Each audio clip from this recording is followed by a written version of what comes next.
Hi, I'm John Knowles, software trainer for Adobe, and let's talk troubleshooting. In this video, I'm going to outline some issues you may run into with Premiere Pro and give you some tips and techniques for how to deal with them. Let's dive right in. When you import media into Premiere, it creates little helper files to improve performance and playback. It also generates little graphic files for your audio waveforms. All of these go into your media cache, which by default is stored in your system library. Occasionally, these files can misbehave or get corrupted. You might have playback issues or see the wrong waveforms, for example. So a good first troubleshooting step is to delete the media cache and let it rebuild. You can do this one of two ways. Launch Premiere and immediately go into the preferences without opening a project, choose the media cache panel, and click the delete button. Quick note here, if you find yourself running out of disk space often when you're editing in Premiere Pro, it's probably because your media cache has not been emptied in a long time, and if you haven't moved the media cache location from your startup disk, it's going to just sit there and build up over time. So while you're in this panel, go ahead and choose a method for automatically deleting the media cache, either based on time or the amount of storage threshold you want to set. There's also a way to do this right at startup with the Reset Options pop-up menu. You can hold down any of these three keys, Shift, Control, or Alt on Windows, Shift, Option, or Command on Mac when you launch Premiere, and you'll see this box when you can select Clear Media Cache Files. If you've ever changed the media cache location, be sure to check those folders and manually clear them out, as these auto-delete methods will only clear the current cache location. While we're on this pop-up box, let's talk about another troubleshooting step, which is resetting the app preferences. If the program is behaving strangely, you may have corrupted application preferences. Just like the media cache, Premiere will rebuild the preferences when you select this option. Note that you'll have to go into the app preferences and reset them to your preferred settings, and reconfigure your button bars in the source and program monitors, as well as your timeline track headers, as those will all be reset to defaults. Finally, this menu also gives us the option to reset our plugin cache as well as disable third-party plugins. The plugin cache holds data from your installed plugins, and clearing may help with any issue you suspect are caused by a certain plugin.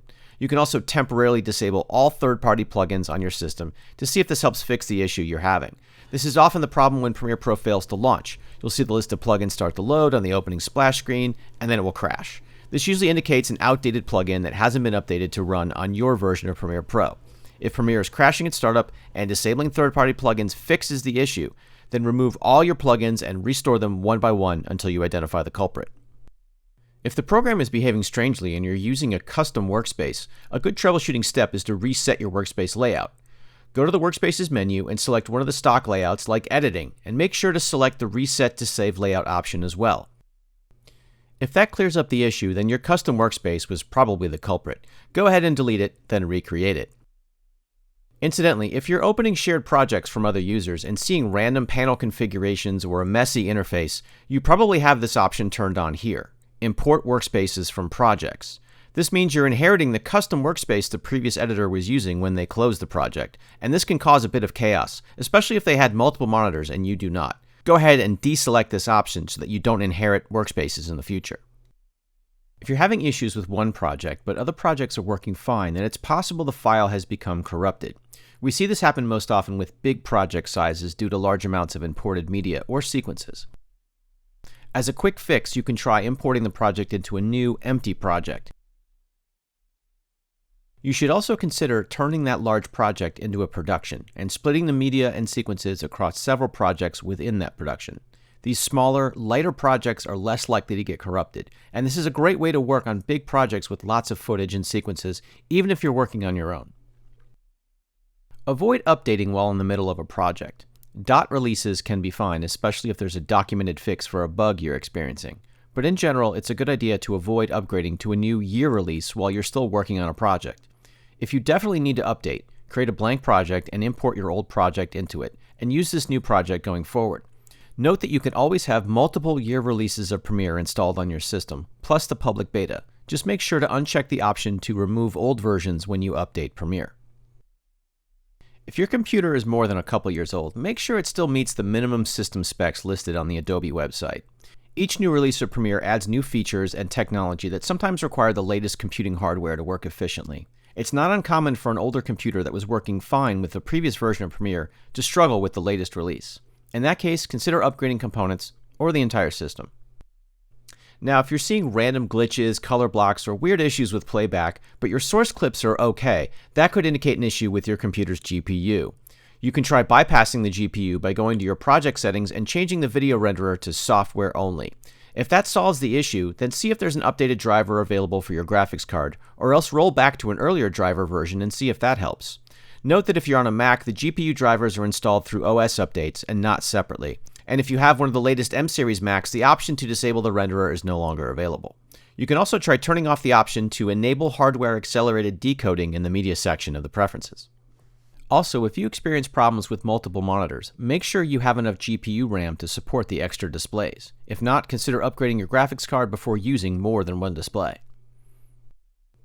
You can increase the efficiency and stability of Premiere Pro by using certain drive configurations. Your main drive or boot drive should contain the OS and applications, while your project files and media will work best on a separate drive that's fast enough to stream your footage. An external SSD or fast RAID drive are great options for storing your files.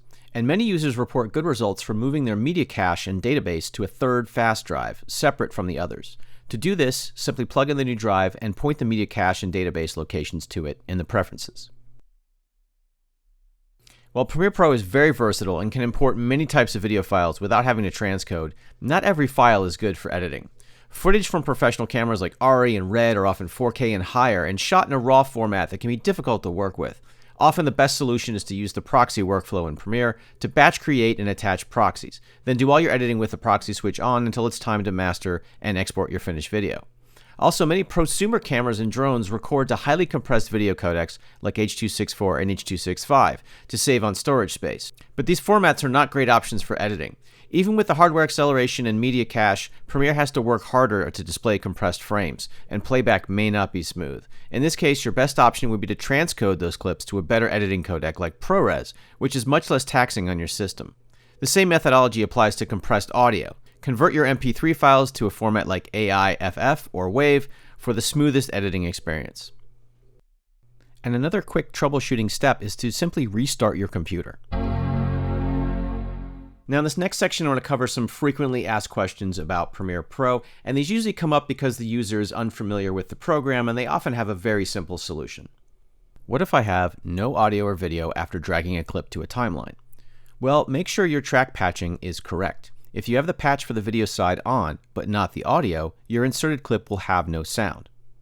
And vice versa for the video.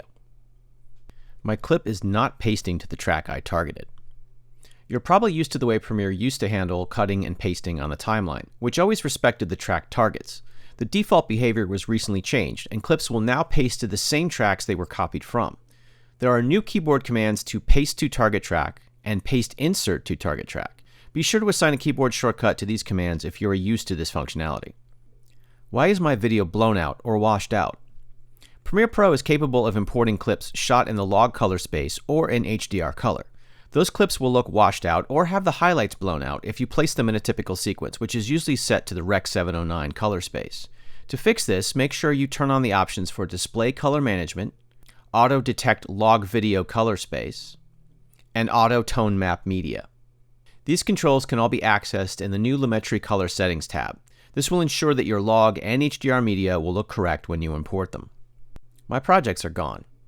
If you don't see the expected list of recent projects on the home screen when you open Premiere, it's no cause for panic. This list is just a shortcut to access project files, and if they're not listed, it just means that the program did not find them in their previous location. If the projects were saved to an external drive, server, or a cloud folder that was not mounted when you launched Premiere, that would cause them to disappear from this list. Simply plug in the drive or mount the server, and then use the Open Projects command to navigate to the project. Note that when you reset your application preferences, it will also wipe this list clean. Why is my playback choppy? This is a common complaint, and there could be several reasons for this, including some of the issues mentioned previously. But if you've tried all these troubleshooting steps already, then try the following fixes. Go into your audio hardware preferences and set the input to none. And while you're there, make sure your audio sample rate is set to 48 Hz, which is the standard for video editing. Use the settings shortcut there to make sure your system is also set to 48 Hz. It may seem odd, but these settings have cleared up playback issues for many users. You can also try lowering the playback resolution in the source and program monitors, as your computer may be struggling to play back your footage at full resolution. Disabling the high-quality playback option may help here as well. You should also close any panels you're not using, such as the Lumetri scopes if you're not doing color correction, or the text panel if you're not working on captions or text-based editing. Panels like these often take up system resources, even when they're not active. Also, make sure you're not overtaxing your computer by having too many programs open simultaneously while you're editing in Premiere. Web browsers in particular are notorious memory hogs. Why did my export fail? We've all been there. You're under a tight deadline, you go to export your timeline, but the export fails for some reason, and you want to rip your hair out. But fear not, there are some quick fixes to try. Premiere often gives you an error report with a timecode stamp of where the render issue occurred. Go to that section of your timeline and see what's there. Is it a heavy effect like warp stabilizer or perhaps a dynamically linked After Effects composition? Consider doing a render and replace to create a simplified video file in that section so that Premiere won't have to work as hard to export it. You may also have to do this in several spots if there are similar clips with the same issue. You may also be running out of room on your hard drive, so make sure there's enough storage to export the size of file you're expecting. Finally, if you're exporting to a heavily compressed codec like H.264, your computer may be having issues with that compression, especially on a complex timeline with lots of graphics and effects. Consider doing a two-step output. Export to a less compressed codec like ProRes, and then drop that file into Media Encoder to make the H.264 version. Media Encoder can transcode a single video file much quicker than a Premiere sequence, and in many cases you'll find this two-step export is still faster than that single compressed export. Where can I go for more help? If I haven't solved your issue with any of the troubleshooting steps here, please visit the official Premiere Pro community forum at community.adobe.com. These forums are staffed by Adobe employees as well as Adobe community experts who are there to help. That's it for troubleshooting in Premiere Pro. Hopefully you picked up some useful tips and techniques in this video for avoiding issues, and maybe I even solved a problem or two for you. Thanks for watching. I'll see you on the next one.